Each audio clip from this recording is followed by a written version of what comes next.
Every 4 years, Americans elect a president. Since George Washington's re-election in 1792, this quadrennial rhythm has been a heartbeat within the American political landscape. I aim now to outline the rationale I see by which voters substantiate or justify their votes.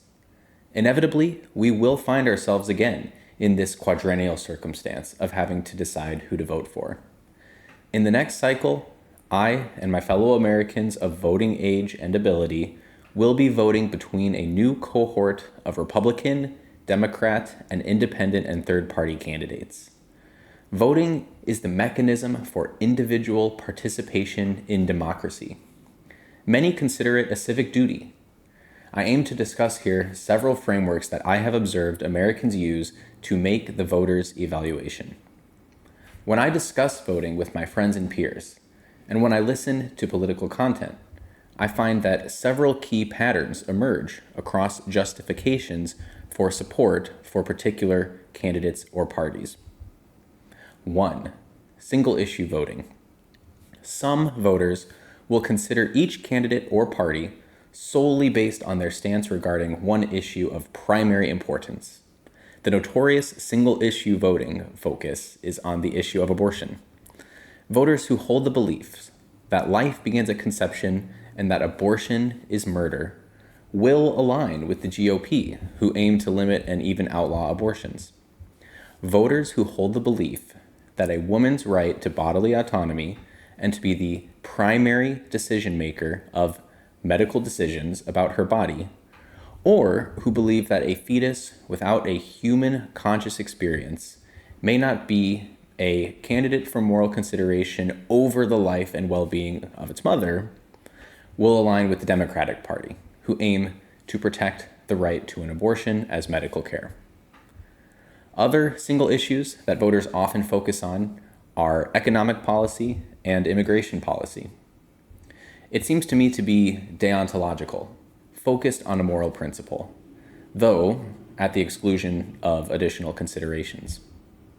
Benefits for the voter of the single-issue voting framework include that it is simple and doesn't ask much a cognitive load or time investment to decide. Also, a single-issue voter can be reasonably certain that the candidate and party they vote for are aligned with them on their prioritized issue. Weaknesses of the single-issue voting framework include a disregarding of the broader impact of voting. Elected officials will spend much of their time in office working to advance other issues than that which the voter is focused on during the election. Single-issue voting is also at risk of susceptibility to pandering. The single-issue voter is the most likely to be bought by the loudest speaker addressing their issue, rather than the potentially most effective candidate. 2. Vertical ballot. When a voter votes for members of only one party for every position up for election in an election cycle, we say their vote was cast for that party up and down the ballot. I will paraphrase here and say this is to cast a vertical ballot. Voters will cast a vertical ballot when they are particularly in support of one party, or as is often the case, when they are strongly against one party. A vertical ballot aims to place elected officials who are aligned to a party in any and all elected roles, including, for example, local judges, state senators, federal judges, congresspeople, and presidents. A Make America Great Again Republican will likely cast a vertical ballot in support of the GOP, whereas a Never Trumper will likely cast a vertical ballot in support of the Democratic Party. Benefits of the vertical ballot for the voter include, similarly to single-issue voting, a simple analysis. It is easy to cast a vertical ballot. It is also easily repeatable over the election cycles.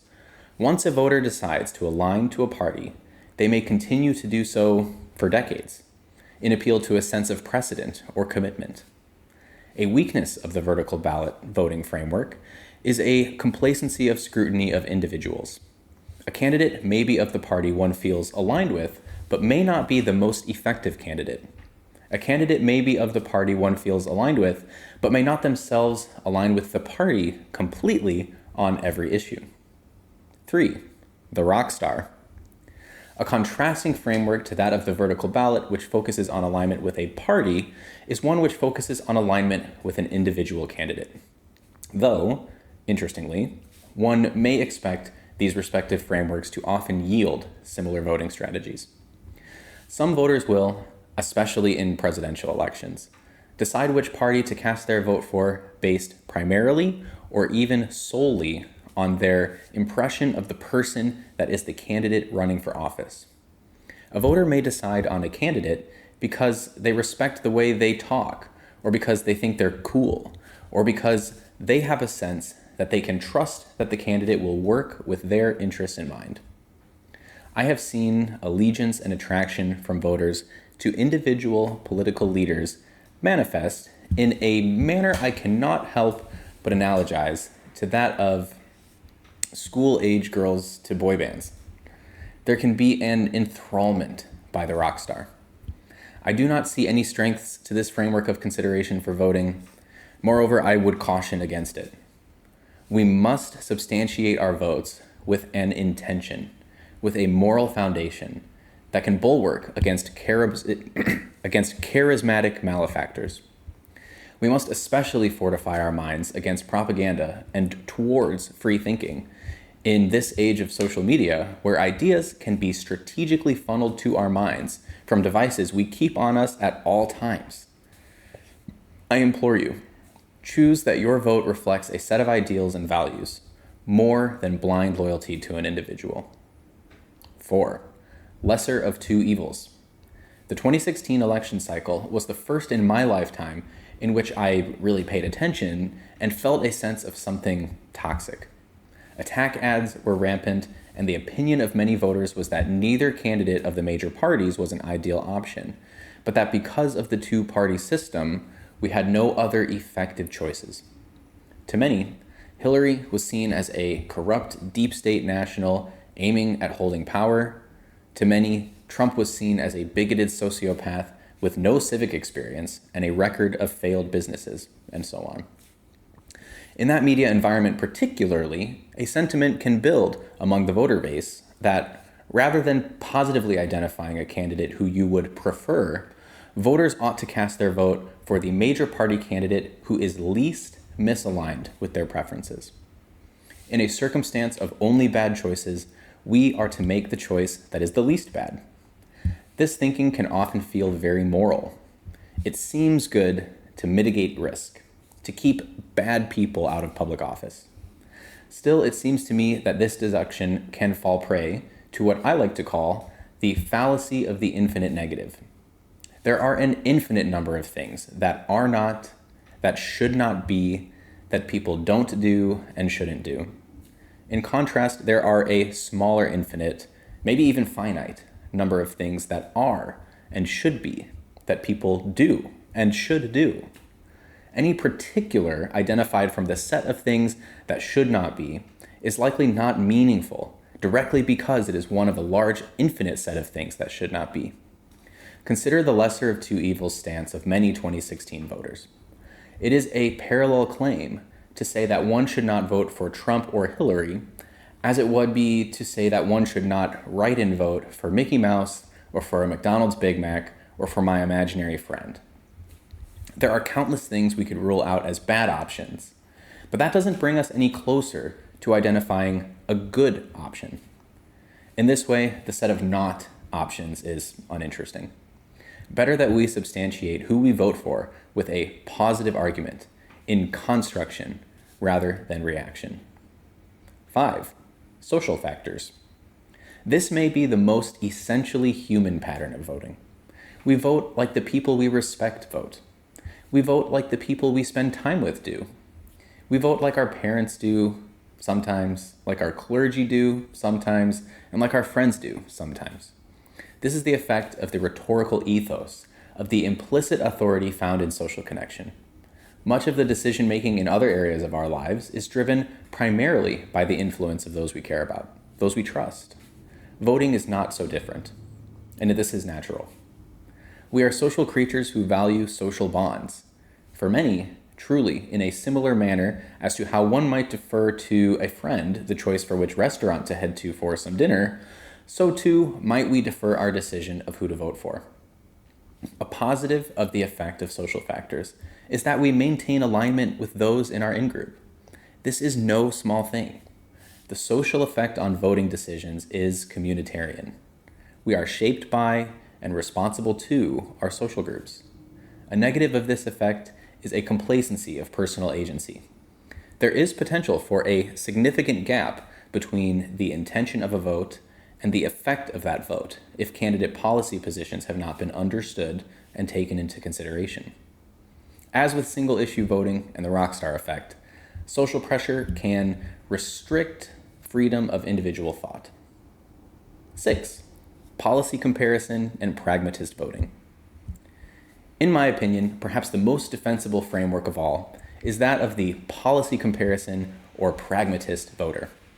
This voter takes time to understand the policy positions of candidates across a broad range of issues, and then weighs these policies against their own values, priorities, and sense of the common good. The pragmatist may not agree with any candidate on every matter, but rather they choose the candidate whose overall platform is most aligned with what they believe will benefit themselves, their community, and their nation. Strengths of this framework include its comprehensiveness and its grounding in substantive analysis, rather than in personalities or single issues. It seeks to maximize positive outcomes, rather than merely avoiding negative ones. Weaknesses include the significant investment of time and energy that is required, and also the sobering reality that political platforms are not binding contracts. Candidates may shift in office, or circumstances may render certain promises impossible to fulfill. Still, this framework is admirable in that it demands that the voter take responsibility for their role in shaping governance, and that they base their choice not on impulse, pressure, or image, but on careful consideration of the impact of their vote on the common good. There are certainly more rationales by which a voter may cast their vote. I do not intend an exhaustive list here. Rather, that by these examples I may defend the general point that not all votes are cast equally by their intention, and that some intentions are better than others. When we look across these different frameworks, it becomes clear that not all votes are created equal in their reasoning. Some are cast on instinct, some on loyalty, some on resistance to a greater evil. Others are cast with deliberate comparison and careful thought. We ought, as citizens, having pride in our country and in the communities that are our homes, pause and reflect on why we support who we will vote for. To be clear, I believe that all votes should be, with respect to the democratic process, counted equally. This is a core principle of democracy, of equal political voice.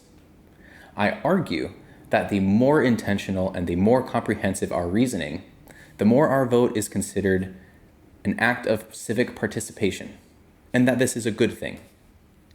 Some may object here that in a democracy, no one ought to say one person's reason for voting is better than another's. After all, each ballot is counted the same, and a purpose of the democratic process is to channel diverse opinions into compromise, reflecting some aggregate majority value. Rather than a critique, a specific value I have aimed here to make is a meta-critique on the individual voting process. A vote cast in reflection, with reasoning drawn from one's values, carries more weight of meaning than a vote cast out of impulse, habit, or social pressure. To vote in this way is to bring one's civic act into alignment with one's deeper convictions. It is not a matter of elitism, but of integrity. Our votes should not be empty gestures, but reflections of who we are and what we hold to be good. When the next ballot is before you, my hope is that you will pause, not just to ask who you are voting for, but why. Asking people to think deeply about why they vote is not intended to be an act of exclusion. On the contrary, It is an invitation to everyone for a more aligned, a more internally consistent engagement in democracy. Democracy doesn't just happen around us. We keep it alive with active participation. I'm John Hoelzer. Thanks.